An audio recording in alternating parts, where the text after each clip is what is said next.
for Cassandra Pizarra.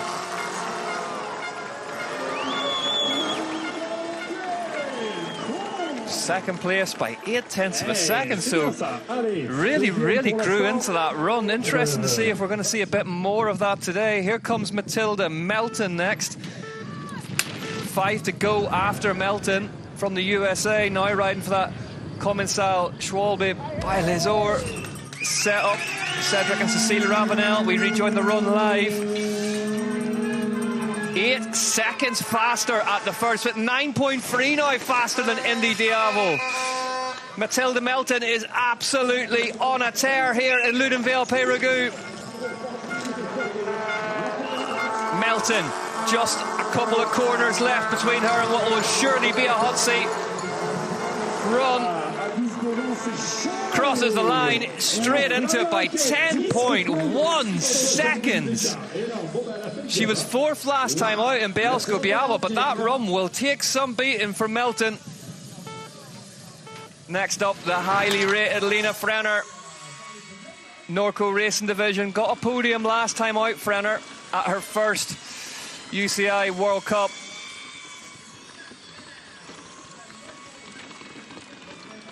Second place in Bielsko-Biała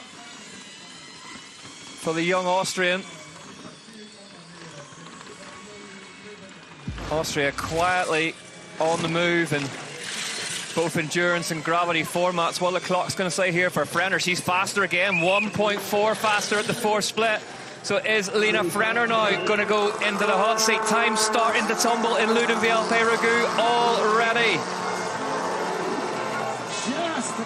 Lena Frener crosses the line and goes fastest in Loudenvielle by 1.4 seconds, just as we were beginning to think that Matilda Melton may just have done enough. Frener dislodges her immediately. Next up, Bella Burchil, another fast Kiwi. Burchil riding for Team High Country on those really distinctive, fully wrapped Afferton downhill bikes. On her Crankworks Air downhill earlier in the year in Rotorua. She was 8th in Bielsko-Biała though. 3.3 seconds back at the 3rd split.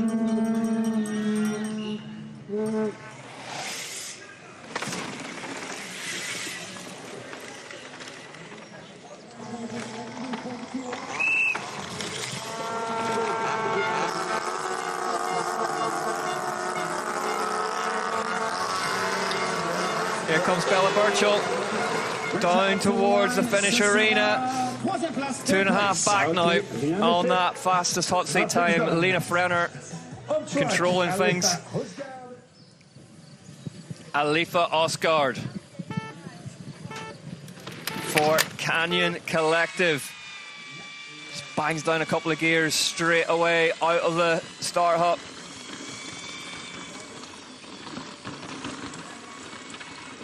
Ostgaard, 2nd time at a UCI Downhill World Cup.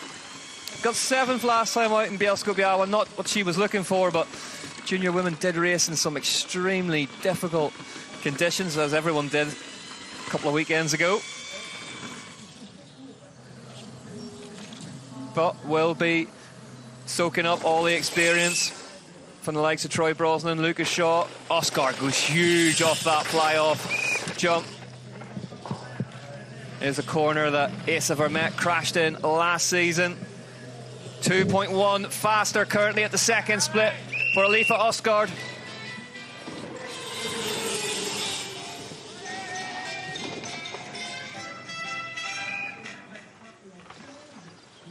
I'm not sure where the Muppet Show theme tune's coming from, but it's there.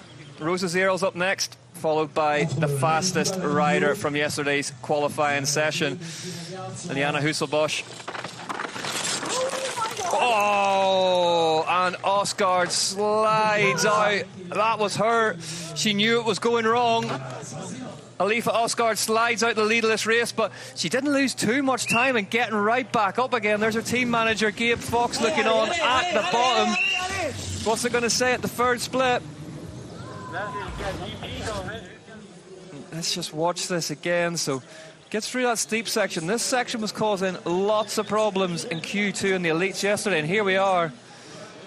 yeah, it just looked like the bike just broke away underneath her, and I did think maybe we'd seen another one in the last shot, and yeah, concentration broken. Aletha Ostgaard slides off the track. She'll have to re-enter where she left it, but I mean, the pace was definitely there, and it's just that momentary lapse of concentration that has put her out of contention for this one. Still rolling though. We'll live to fight another day in Leogang next weekend. Aletha Ostgaard. And over the first half of that run, we definitely saw why she is as highly tipped as she is. 32.9 back on the third split now. As we head back to the top then, here is Rosa Zierl for Cube Factory Racing. Another Austrian. Austria really, really coming of age in international downhill at the minute.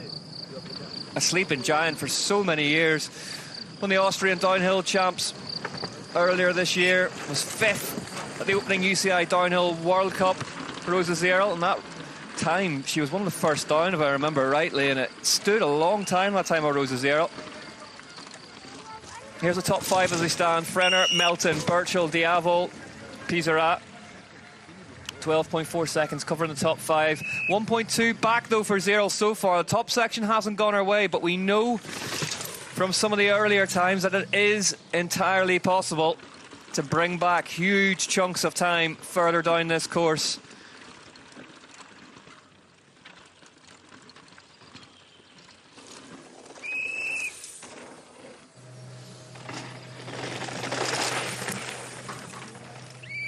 Sets up really, really high off that bank into that berm. Really, really strong position on the bike, Rosa Zierl.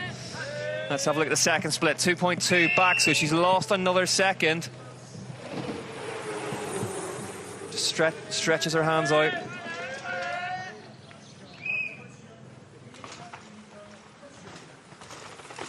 So as it stands, that time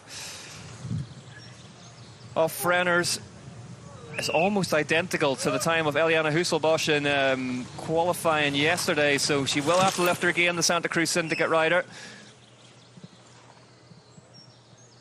Frener went 7 seconds faster than she did in qualifying. No easy feat whatsoever. Let's see what the third split says for Zierl. And she's managed to claw back some time and stem her loss as the Austrian national champion here.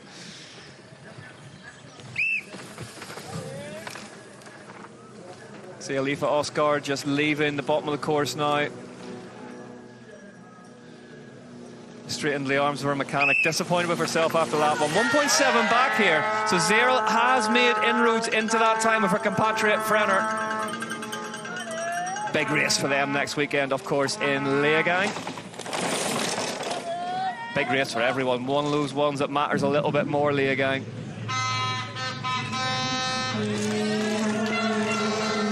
Zierl 1.7 back as the track begins to open up now and time becomes harder to find, but she's found 0.4 of a second, so 1.3 seconds now Zierl.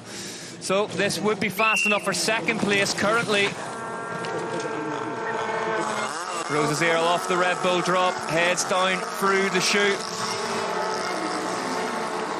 Pops over that little bridge. What are the clocks going to tell us? Rosa Zierl goes second by 1.4 seconds behind Lena Frener. Rosa Zierl just smoking it in the finale. So improves on 5th from last time out, but here we go, your fastest qualifier yet from yesterday. Eliana Huselbosch, the New Zealander, leaves the start hut for the Santa Cruz Syndicate. And she's got it better that time. We know that now because Frener's basically done identical to it. In the hot seat currently. She was third last time out in Bielsko-Biała, the woman on your screen now. And should she get the job done here today, it would be the Santa Cruz Syndicate's first ever junior women's UCI Downhill World Cup win. One of the most historic teams in the sport. A result that would be rightly celebrated if she can get it done. Let's have a look at what the splits are saying. Further down the course as she comes off the top section and starts heading towards the woods now. Huselbosch goes down in that left-hander. Oh, it's not going to be today for the Santa Cruz Syndicate. Eliana Huselbosch. Bitter disappointment. I can tell you she was fastest at the first split by 0.2 of a second as well. There it is, just front end, just washed away from her ass. Slightly too much of it. The run-in to that left-hander, extremely steep, really, really wide, and kind of down to just sort of bedrock covered in dust now. So there's the reaction on the hot seat. Frener starts to realise what that one means. And as much as the Santa Cruz Syndicate will be disappointed, Norco Racing Division are about to take their first UCI Downhill World Cup victory here. Let's get Huselbosch down to the line first, though. 7.4 back at split 2. Not the result this young woman will have wanted.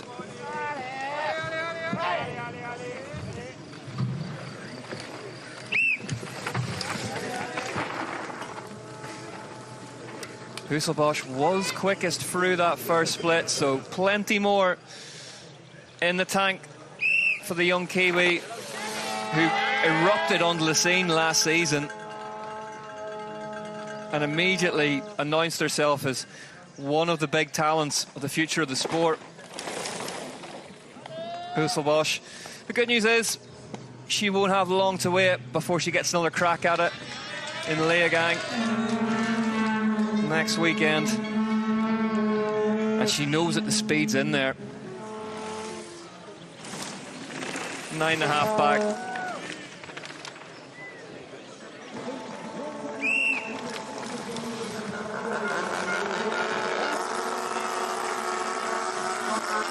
Huselbosch now down through the chute. Rounds the last corner. Moving under her own steam. Will live to fight again another day. Not going to be her day today. 5th place in the end, but take a bow, Lena Frener. Lena Frener has just taken her first career UCI Downhill World Cup win.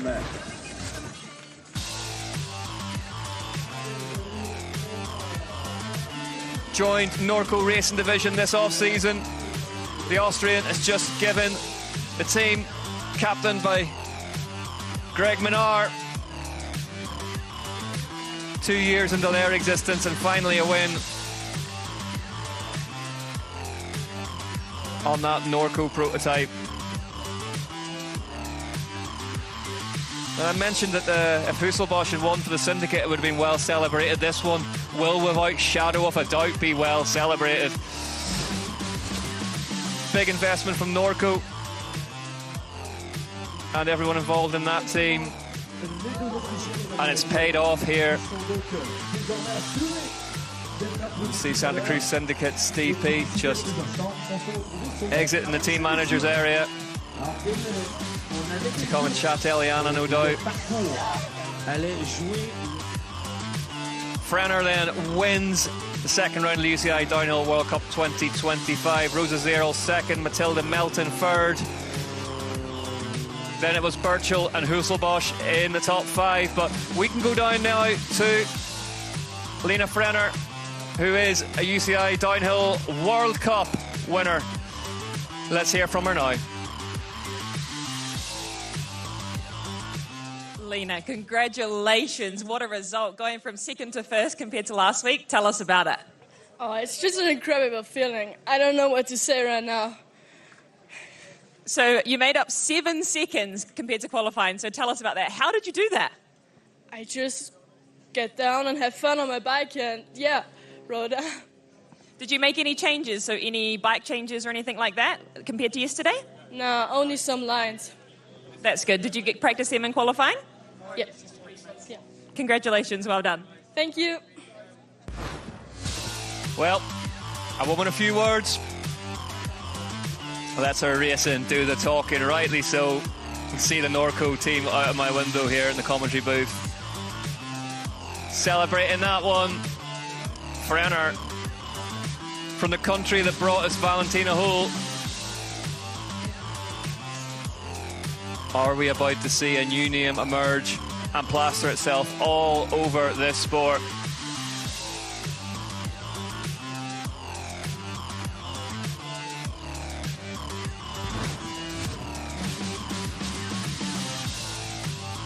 And here's what that means then for the overall Frener. Leading the way ahead of Rosa Zierl by 25 points. Matilda Melton now in third. Huselbosch still right in amongst it as well, just 30 points back in fourth. And in fifth, it's Rosa Marie Jensen, winner of round one.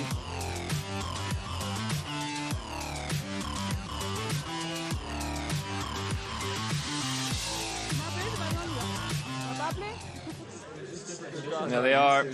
Greg, physio down there with Frener. Kathy Sessler, always working. Well, we can head down now to hear from second place today. Rosa, congratulations. What a run. Talk us through it. Yeah, it was pretty windy at the top, so it was pretty scared, but on the top and the bottom I really made some time, so I'm really happy about that. A lot of people this week are talking a lot about that speed and that fear. Do you feel like that was a big thing you had to overcome this week? Yeah, it was definitely the first lap, so I was like, oh, it's really fast. So, but after time, got used to it a bit. So, yeah, it's definitely faster than all the other tracks, but yeah. Yeah, how do you find compared to last week? So obviously the conditions were so bad in Poland, and then you've moved to this track, and it's just so different. How do you find that transition? I mean, Poland was like super muddy, and I feel like it was even more exhausting. And yeah, I would say I like this one more, but. Yeah, let's see what the others bring. Well, we're never going to complain with sunshine, are we? Well done. Thank you. Big smiles from Rosa Zierl as well, you would expect. Matilda Melton, US national champion, third place today. Melton's time was the one that really ignited this race. God love her, she only got to sit in the hot seat for all of a minute or so, but definitely one of the names we have to be talking about from here on out. Melton, Commensal, Lizor, Schwalbe's faith in her being duly rewarded in 2025 on the number 4 Commensal bike.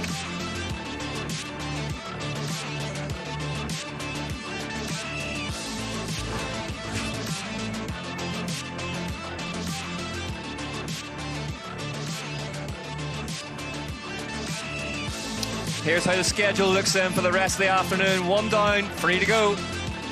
20 past 11. Be ready.